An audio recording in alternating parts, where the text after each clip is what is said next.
Un atelier d'intelligence collective est un moment mélangeant harmonieusement travail à détente et dont l'objectif est la responsabilisation d'un groupe, un aboutissement de brainstorming, un plan d'action, m'a expliqué Emmanuel Brunet, cofondateur de l'Institut du Design Thinking, qui est venu me présenter son deuxième livre, La boîte à outils de la facilitation aux éditions Duno.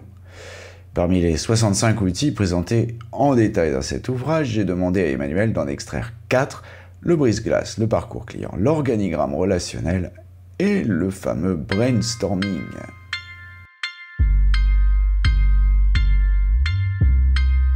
Des interviews, des chiffres, des faits, des études, pas de blabla.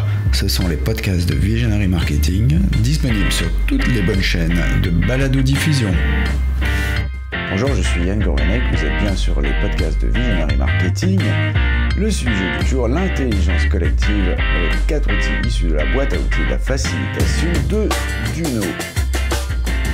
Un atelier d'intelligence collective, c'est un moment où on va travailler, alors de manière peut-être complètement détendue, mais on a un objectif qui est extrêmement important, c'est d'arriver à cette responsabilisation, à cette fin de brainstorming, à ce plan d'action.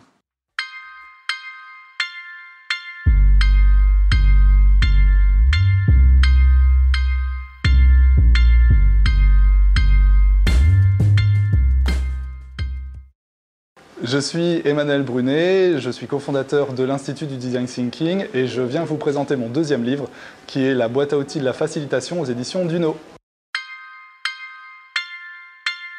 La facilitation, c'est l'art de créer et d'animer des ateliers d'intelligence collective, de co-construction, dans le but de faire se rejoindre et travailler ensemble des participants, des expertises différentes. L'idée, c'est qu'à la fin de ces ateliers, qui peuvent durer quelques heures, qui peuvent durer quelques jours, tout le monde se responsabilise au maximum et reparte avec un plan d'action qui soit stimulant pour chacun. Le mot facilitation, c'est un terme qui vient du latin, c'est facilitas, et l'idée, c'est ôter les difficultés. Alors, ôter les difficultés, ça paraît simple, mais c'est tout un art. C'est vraiment aider les gens à simplifier leurs pensées et à leur permettre, en toute sincérité, d'aller le plus loin possible dans leurs idées. Un facilitateur, pour moi, c'est pas un animateur. C'est pas juste une personne qui est là pour faire passer du bon temps aux participants. C'est pas non plus un séminaire qui peut être un petit peu sympa. C'est un atelier d'intelligence collective. C'est un moment où on va travailler, alors de manière peut-être complètement détendue, mais on a un objectif qui est extrêmement important, c'est d'arriver à cette responsabilisation, à cette fin de brainstorming, à ce plan d'action. On va utiliser la facilitation dans le cas d'un sujet complexe. Ça peut être pour imaginer ou réimaginer un produit, ça peut être pour repenser un service ou même le créer directement, pour repenser ou lancer un site internet, une appli, imaginer un lieu par exemple, que ce soit un lieu de détente dans une entreprise, mais aussi pourquoi pas un plateau de collaborateurs, directement un lieu, c'est complètement possible. On peut aussi utiliser la facilitation dans le cadre de l'amélioration d'une expérience client. Ça fonctionne vraiment très très bien. Et puis aussi tout ce qui est organisationnel, le qui fait quoi, repenser un processus interne ou externe. La facilitation va vous aider à repenser ou créer directement ces différentes activités. Il ne faut pas confondre facilitation et manipulation. En fait, la manipulation de facilitation, ça s'appelle la fascipulation. C'est un mix, un mot valise entre les deux. Et ça, c'est extrêmement important. De temps en temps, certains clients arrivent avec une idée en tête extrêmement claire sur « je veux amener les participants à telle réponse et je veux que ça se passe comme ça ». Le travail de facilitateur, c'est de faire comprendre à nos clients que ce qui est important, c'est la manière dont va réfléchir les participants. Donc moi, j'arrive en atelier, je sais exactement quelles sont les étapes que je vais leur faire, mais par contre, je ne sais pas du tout où ils vont arriver et jusqu'où ils vont arriver. Et moi, mon travail de facilitateur, c'est de les amener le plus loin possible dans leur réflexion, le plus loin possible dans leur plan d'action et dans leur responsabilisation. Donc, manipuler les participants en leur faisant croire que la solution qu'ils vont trouver va être adoptée alors qu'en fait elle est déjà toute trouvée par en général la direction, c'est bien dommage. Et c'est se tirer une balle dans le pied parce qu'en fait, les participants vont venir une fois à un atelier parce qu'ils vont trouver de l'intérêt et que pour une fois, on va les écouter. Mais en fait, si vous les manipulez et que vous prenez une toute petite partie, voire aucune partie de leur solution, ils ne viendront pas une deuxième fois en fait et ils vous croiront plus jamais. Il est extrêmement important d'avoir un moment où on va établir des constats. En général, c'est au début de ces ateliers. Et ces constats, ils servent à quoi? Ils servent à créer de l'empathie entre les participants. Juste pour se dire, tiens, moi j'ai une vision qui n'est probablement pas la même en fait que celle de mon voisin de gauche ou de droite.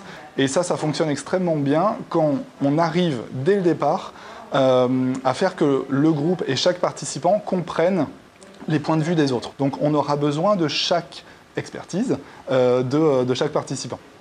Et puis, mettre en place la facilitation, ça permet aussi de freiner sur certains projets. Ça arrive parce qu'on a peut-être été trop vite. Et ça, c'est quelque chose qui est extrêmement important. C'est de se dire, on avance, mais est-ce qu'on avance au bon moment et à la bonne vitesse? Pour introduire mon livre « La boîte à outils de la facilitation », je vais vous proposer 4 outils qui sont extrêmement simples et que vous pourrez réutiliser au quotidien. Premier, au départ, pour lancer un atelier, l'idéal c'est de réaliser un brise-glace. C'est ce qu'on appelle un icebreaker en anglais. J'adore utiliser les cartes Dixit. Ce sont des vraies cartes en cartonné que vous pouvez trouver dans le commerce. Et ces cartes-là, ce sont ce qu'on appelle des cartes oniriques. Il n'y a pas de bonne ou de mauvaise manière de les lire, de les comprendre. Moi, j'utilise ces cartes Dixit pour présenter les participants, ou plutôt pour que les participants se présentent. Donc, les gens vont prendre une carte qui correspond à leur personnalité du moment, leur état d'esprit de ce matin, leur vision du projet sur lequel on va travailler. Ça peut être aussi une passion qu'ils apprécient dans leur vie quotidienne, et ils vont se présenter avec cette carte. Cette carte, en fait, il n'y a pas de bonne ou de mauvaise manière de la lire et de la comprendre. Tout ce que vont raconter les participants est une réalité, en fait.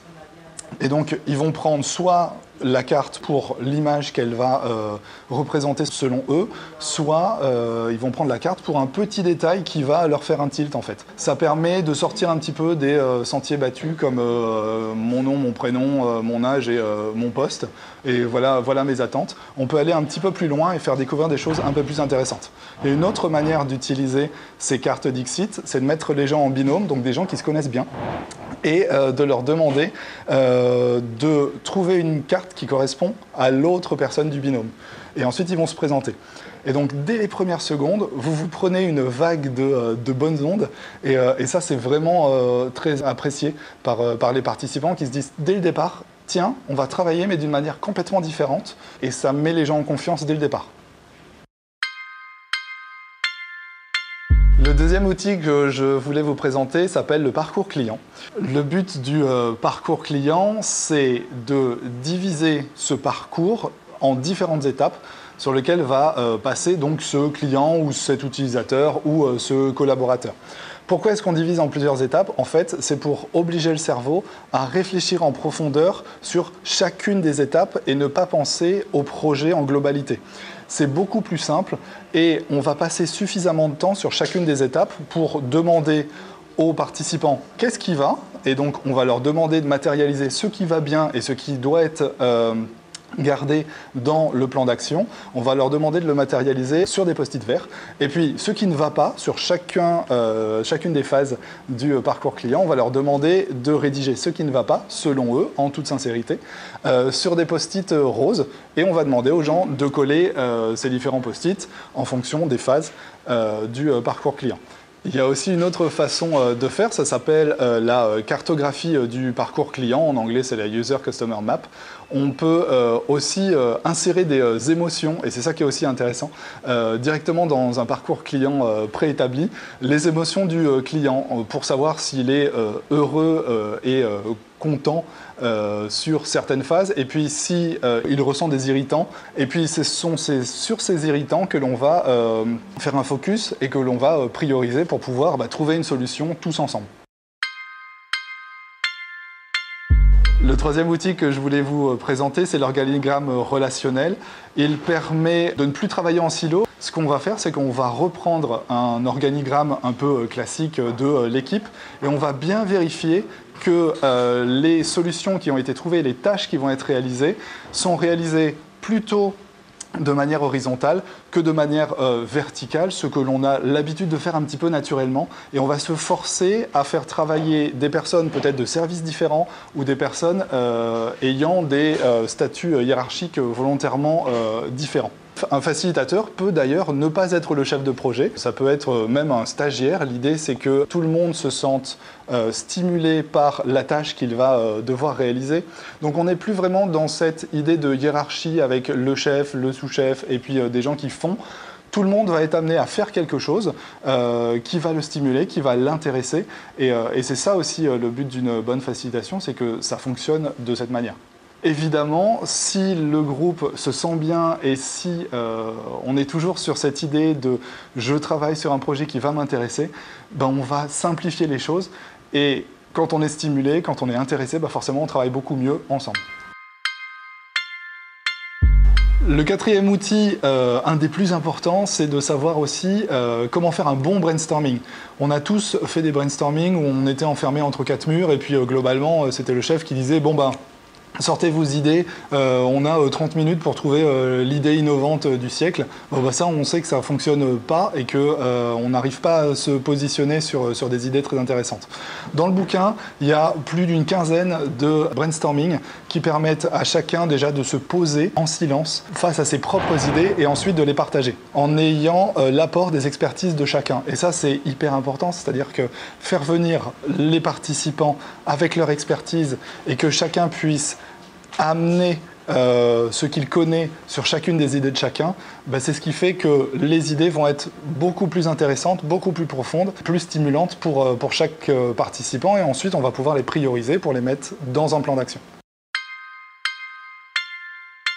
Dans le livre, il y a 65 outils. Je les ai sélectionnés pour qu'ils puissent correspondre à peu près toutes les situations possibles que l'on va rencontrer dans le milieu professionnel. Donc il y en a qui vont être spécifiques pour lancer des produits, d'autres spécifiques pour repenser un processus interne ou un service. Donc moi, c'est ce que j'appelle un livre à picorer, c'est-à-dire qu'on peut commencer par l'outil 22, puis le 34, puis le 65.